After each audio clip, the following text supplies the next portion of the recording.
Private Asset Management's Financial Fitness. I'm Dillon Hakes. I'm joined by our resident tax expert, head of our tax services, Tamara Ballensky. We have a video today, top 5 tax planning tips for the end of the year.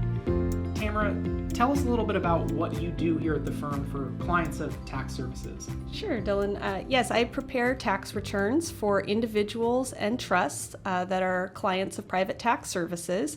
I work in-house here with Dillon and everyone at Private Asset Management. And I also do tax planning and tax advising. So folks with questions or trying to strategize about their taxes, I can assist with that as well. If somebody isn't a client of private tax services, how would they go about becoming a client? Oh, sure. Yeah, they could reach out to me directly, or they can contact their portfolio manager here at Private Asset Management, and they can put us in touch. Either way works great. Fantastic.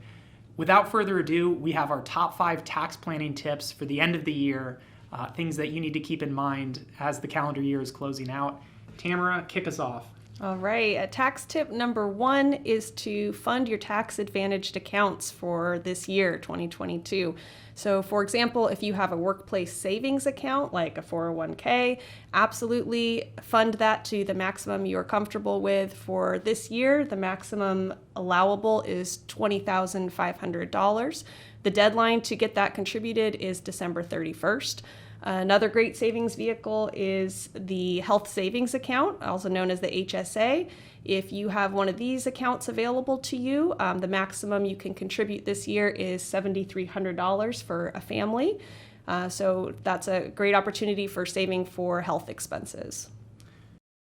Tamara, what about Roth conversions? This is a question we get about from clients very frequently. What are your thoughts on Roth conversions? Absolutely, yeah. These are great for certain clients in certain situations. So the deadline to get a Roth conversion done is December 31st. So it's coming up very quickly. If you are interested in that, please reach out to us, reach out to your advisor or your CPA and see if it's a good fit for you. If so, we need to work on that to get it done before the deadline. Number 2, I'll take tax loss harvesting. Tax loss harvesting is a question we get from clients all the time. In a year where equity markets have had a very difficult year, it's one of the potential added benefits or silver linings, if you will, that we get from a year like this year. Strategically selling losses in your account can be used to offset gains in other assets or other investments that you have. Losses can also be carried forward indefinitely. So if you have potentially high taxes in future years or potential gains that you're going to have in future years, strategically realizing losses could add a huge benefit to your investment account. One of the things to watch out for is there is a rule of buying the same security within 30 days. It's something called the wash rule. It's something that we are very acutely aware of, and there are some ways in which you can navigate around that. If it's something that you're interested in, please contact your portfolio manager. We are very familiar with being able to strategically harvest losses and add as maximum tax benefit as possible. Tax tip number 3 is to organize your records. So this is a great time of year to start gathering your receipts, updating your spreadsheets, making sure that you are ready for tax return preparation in a few months. One example of records that you should be keeping is a capital improvements on your real property. So for example, if you own your home or perhaps have rental properties and you make big improvements to those properties, perhaps you put in a pool in the backyard or did a kitchen remodel, those capital improvements you'll want to keep track of.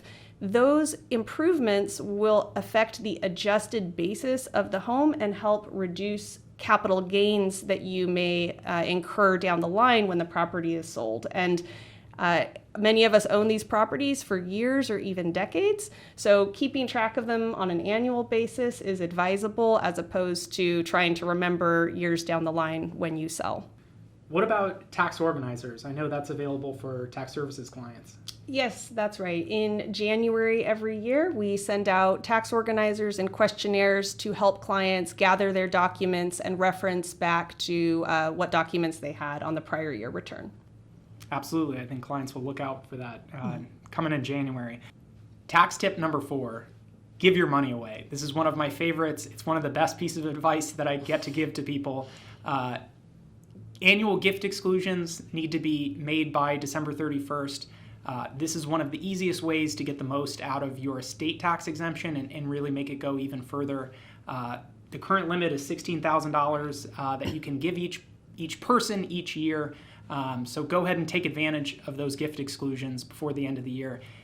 And even more important, or just as important, charitable contributions. If you make itemized deductions, the deadline for those charitable contributions is December 31st. One of the easiest ways to make those charitable contributions go even further is the donation of appreciated stock. If you have questions about this or something that you might be interested in, go ahead and contact your PMs, contact us. We can help you out with this.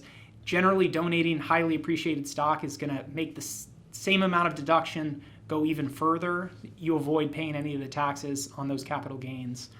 Okay, tax tip number 5 is to monitor changing legislation. So many of you will remember that in August of this year, the Inflation Reduction Act was passed, and that was the biggest piece of legislation for federal taxes this year.